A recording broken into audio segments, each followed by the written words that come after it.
2 Reis, capítulo 23. E o rei Josias ordenou que todas as autoridades de Judá e de Jerusalém se reunissem com ele.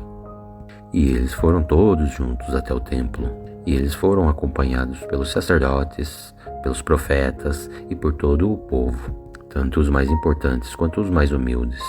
Então o rei deu diante deles o livro da aliança que havia sido achado no templo.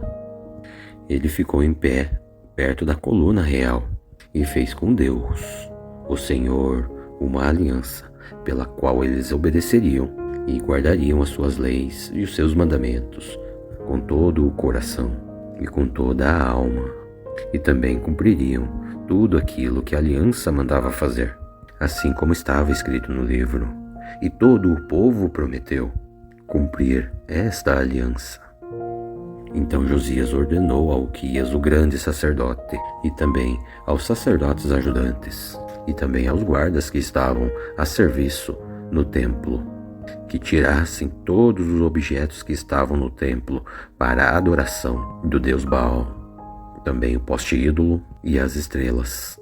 E o rei queimou todos esses objetos fora da cidade, perto do vale de Cedron, e mandou que levassem as cinzas para Betel. Ele retirou dos serviços os sacerdotes pagãos, que os reis de Judá haviam nomeado, para oferecer os sacrifícios nos altares dedicados aos ídolos das cidades de Judá e das cidades de perto de Jerusalém. E também retirou todos os outros sacerdotes que serviam ao deus Baal, ao sol, à lua, aos planetas e também às estrelas. Ele retirou de dentro do templo o poste ídolo e o levou para fora da cidade, para o vale de Cedron, e ali o queimou e fez virar cinzas, e a pegou e espalhou no cemitério público. Ele destruiu os quartos nos quais ficavam os prostitutos no templo, e era este lugar que as mulheres teciam as roupas para as adorações daquele poste ídolo. O rei Josias levou para Jerusalém os sacerdotes que estavam nas cidades de Judá e por todo o país, desde Geba até Berseba. Ele profanou os altares onde esses sacerdotes haviam oferecido sacrifícios. O rei também derrubou os altares dedicados aos demônios do deserto. Esses altares ficavam próximo ao portão construído por Josué, o governador da cidade, e esse portão ficava à esquerda de quem entrava na cidade.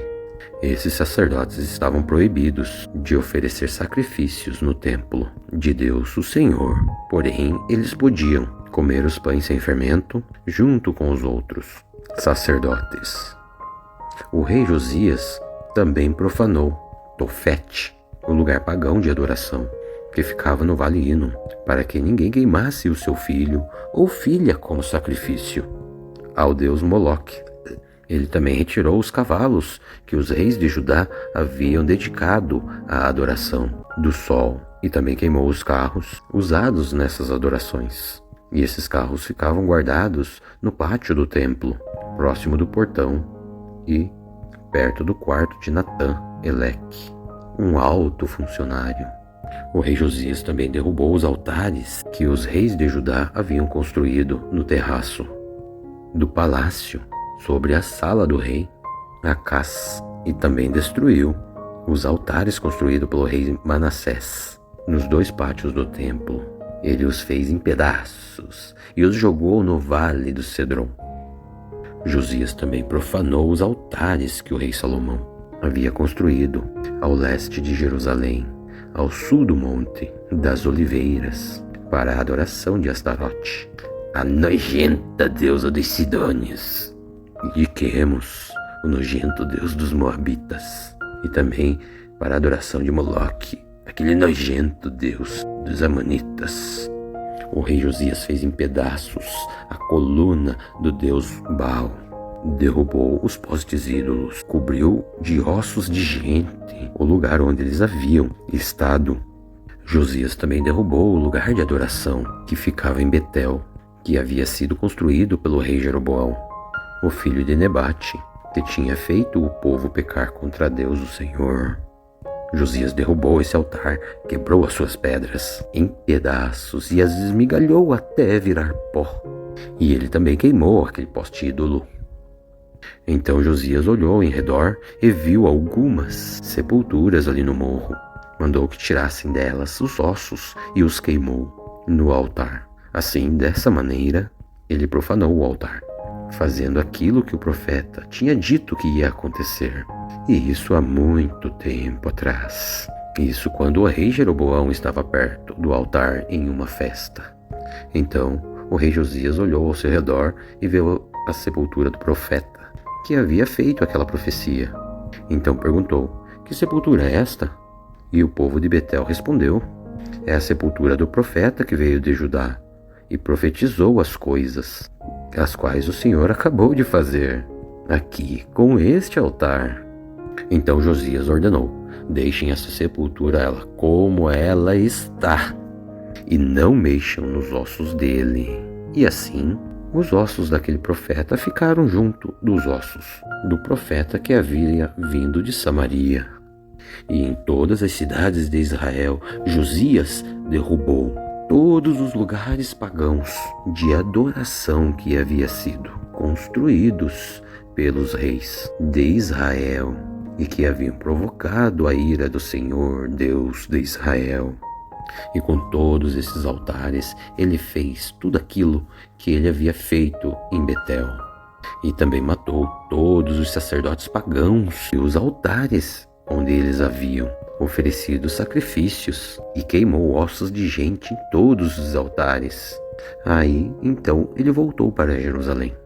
O rei Josias ordenou que todo o povo comemorasse a festa da Páscoa em honra do Senhor, o Deus deles, conforme estava escrito no livro da aliança. Desde a época em que os juízes governavam o país, nunca havia sido feita uma festa da Páscoa como esta por nenhum dos reis de Israel e nem de Judá. E foi no ano 18 do reinado de Josias que esta Páscoa foi festejada em nome do Senhor, o Deus de Israel, em Jerusalém, a fim de cumprir as leis escritas no livro em que Ilquias havia encontrado. O rei retirou de Jerusalém e também do resto de Judá todos os médios e adivinhos, e todos os deuses do lar, os ídolos e também todos os objetos de adoração pagã.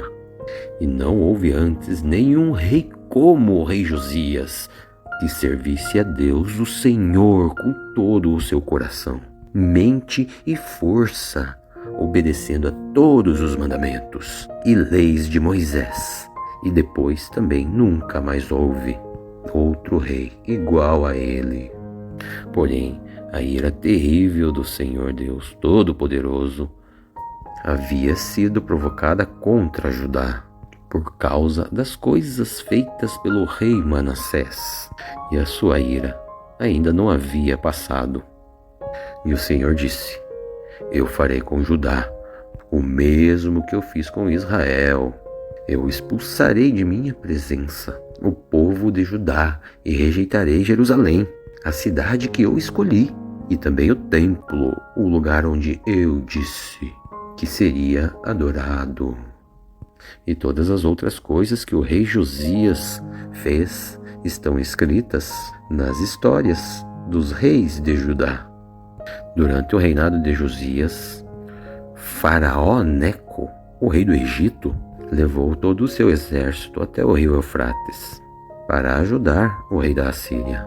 Então o rei Josias saiu para lutar contra o rei Neco em Megido e foi morto em batalha. Seus oficiais colocaram o seu corpo num carro de guerra e o levaram embora para Jerusalém, onde lá ele foi sepultado no seu túmulo. O povo de Judá escolheu Joacas e o ungiu como rei em lugar de seu pai. Joacas tinha 23 anos de idade quando se tornou rei de Judá.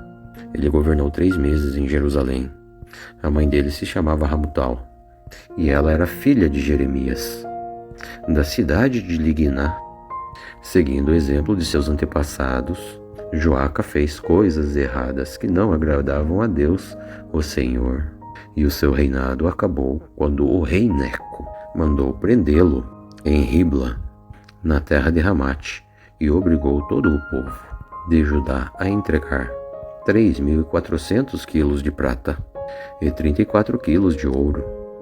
O faraó Neco colocou Eliaquim, o filho de Josias, como rei de Judá, no lugar de Josias, o pai, e mudou o nome dele para Jeoaque. Joaque foi levado pelo rei Neco para o Egito, e ali ele morreu. O rei Jeoaque cobrou do povo o imposto, de acordo com as posses deles, a fim de juntar a prata e o ouro necessários para pagar o que o rei do Egito havia exigido. Jeoaque tinha 25 anos de idade quando ele se tornou rei de Judá. Ele governou 11 anos em Jerusalém. Sua mãe se chamava Zebida e era filha de Edaías, da cidade de Ruma. E seguindo o exemplo dos seus antepassados, Jeoaque fez coisas erradas que não agradavam a Deus, o Senhor. E se você gostou da nossa oração, do nosso conteúdo, deixe o like, pois vai ajudar muito o nosso canal e nós ficaremos muito, mas muito gratos. E também inscreva-se em nosso canal para não perder nenhum conteúdo, estar sempre conectados com a Palavra de Deus. São todos muito, mas muito bem-vindos ao nosso canal. Não se esqueçam também de ativar o sininho para ser notificado sempre que houver algum conteúdo novo, que nós estaremos lançando todos os dias. E também comente, compartilhe os nossos conteúdos, os nossos vídeos, as nossas orações com o maior número de pessoas, para que a Palavra de Deus chegue aos ouvidos e aos corações das pessoas que mais precisam. Amém?